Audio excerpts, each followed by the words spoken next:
vous présenter la loi normale et la calculatrice. Alors, sous la forme de quelques exercices assez concrets. Et à travers ces exercices, on va regarder un petit peu comment utiliser la calculatrice. Vous reconnaissez la courbe des carnets de santé?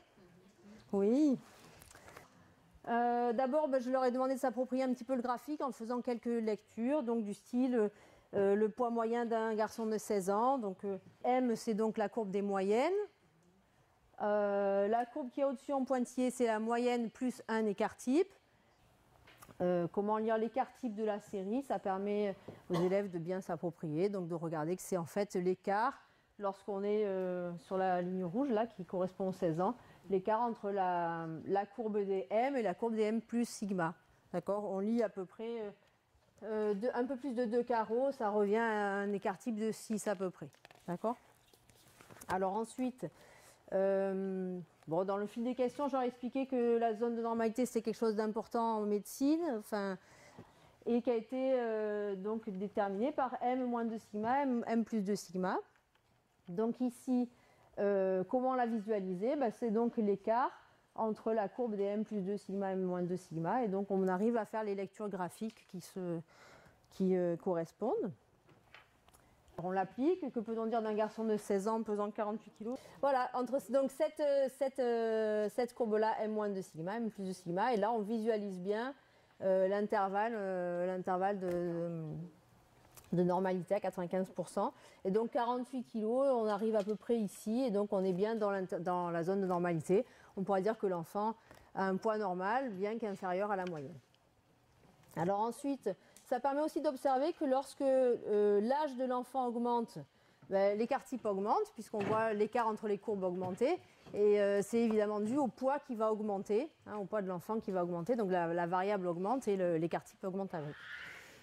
À présent, quelques calculs. Donc, on va considérer cette fois que nos enfants âgés de 16 ans suivent une loi normale, avec comme paramètre une moyenne, on a dit que c'était 58 kg, on a lu, et un écart type de 6 kg. Voilà, on va utiliser la calculatrice pour calculer P de X compris entre 46 et 70. Je vais travailler avec la TI. Voilà, alors on utilise le menu distribution qui est ici, d'accord, en faisant seconde var. Ici, on a le menu distribution qui nous permet d'avoir accès à 3 fonctions liées à la loi normale. Normal PDF qui est la fonction de densité, normal CDF qui est donc P de X compris entre A et B, et inverse normal qui est la loi normale inverse. Donc nous ici on cherche à calculer P de X compris, on avait dit entre 46 et 70 je crois. On va utiliser la deuxième fonction et on va rentrer donc les bornes. Ensuite on rentre la moyenne et l'écart type. Et on obtient 0,954 à peu près. Alors, c'est pas au hasard que j'obtiens ces 0,95 en fait. On retrouve bien 95%, puisqu'en fait les deux bornes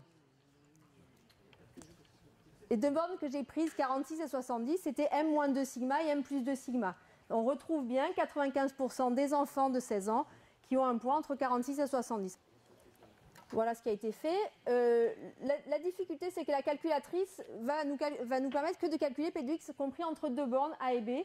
Et donc là, lorsque je demande P de X plus grand que 50, donc soit on prend inférieur à 50, donc soit on prend une borne A qui est très petite, donc moins 10 puissance 99, ou vous prenez moins 10 000, ou ce que vous voulez, ou 0, et une borne B qui vaut 50. Ça, c'est la première façon je termine, après je vous donne la parole.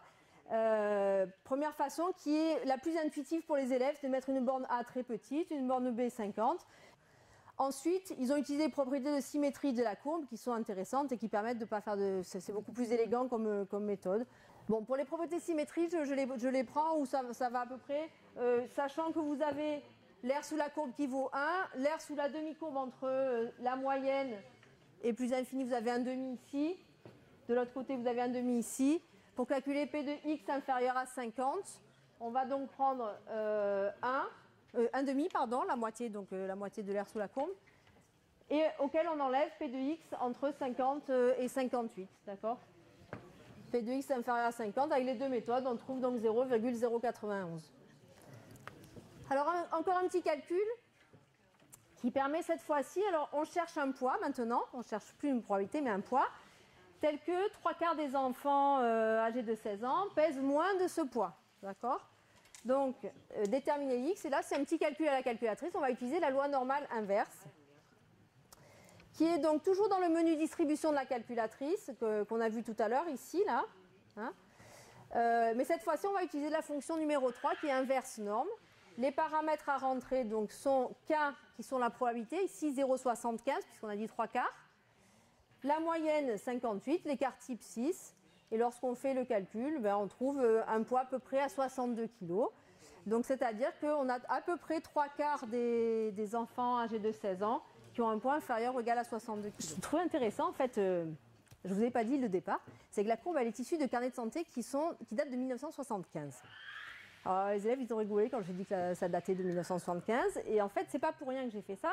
C'est qu'en fait, si on regarde sur les carnets de santé de nos jours, moi, de mes enfants en tout cas, le poids n'est plus indexé en termes de moyenne plus un écart type, moyenne plus deux écarts types, mais en percentile.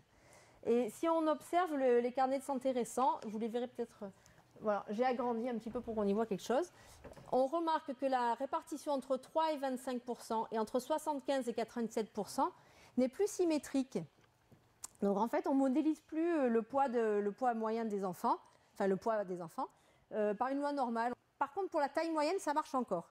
Sur les carnets de santé, on a encore moyenne plus un écart type, moyen, etc. Donc en fait, les modèles évoluent et je trouvais que c'était aussi un moyen de toucher du doigt que les modèles sont aussi vivants par rapport à la population et qu'on fait évoluer aussi les statistiques avec la population.